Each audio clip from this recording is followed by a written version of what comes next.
Við deilum ekki sömu túlkun á hvað rannsóknarskýrsla Alþingis fjallar.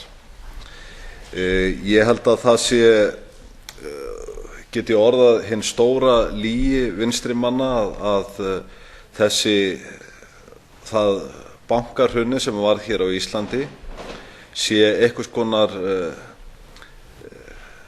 hafi verið hrun einhverjar hugmyndafræði, hafi verið hrun einhvers siðferðis eða annað slíkt. Ég held að það sé hin stóra lygi vinstri manna sem að hinn almenni Íslendingur smátt og smátt að átta sig á að það hefur verið logið með það. Viljum Sjálfstæðisflokkurinn halda yfirráðum sínum yfir sjávarútvegsauðlindinni? Við erum þjóðin.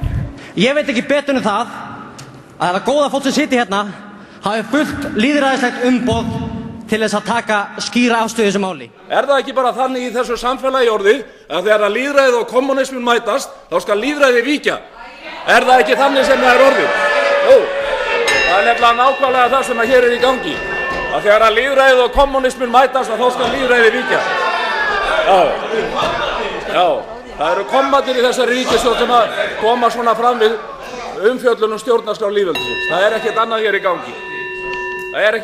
gangi. Enginn ber ábyrgð á neinu, enginn vill halda þessu máli hjá sér og ber ábyrgð, enginn.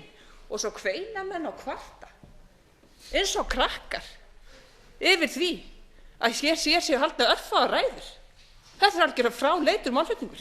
Við vitum auðvitað að við höfum farið yfir það áður að þessi rannsóknarskýrsla og þetta allt saman að þvælast eitthvað fyrir okkur tímabundið. Ég mjög ánægður með þessa tillögu. Þannig verði að gera okkur kleift að komast út úr þeirri kreppu sem núverandi ríkisstjórn hefur komið landinu í og getur hugsanlega.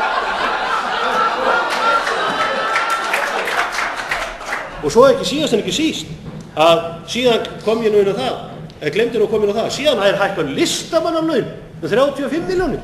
Af hverju geta þessi listamenn ekki fara að vinna bara sér eðlilega vinnu eins og allt venjulegt fólk?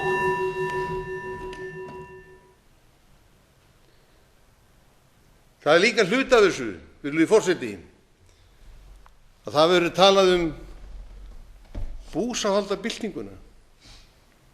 Hér var engin búsáhaldabylting og það vita allir sem að fylgdust með.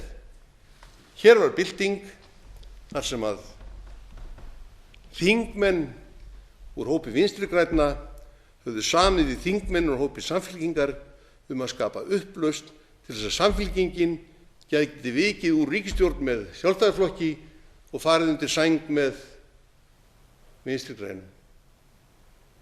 Það var búsáhaldabyltingin. Þetta var ekki spurning potta og pönnur, heldur einhver sængurver.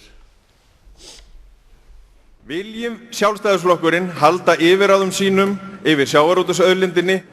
Við erum þjóðin. Ég veit ekki betur en það að það góða fólk sem situr hérna hafi fullt lýðræðislegt umboð til þess að taka skýra afstöðu í þessu máli.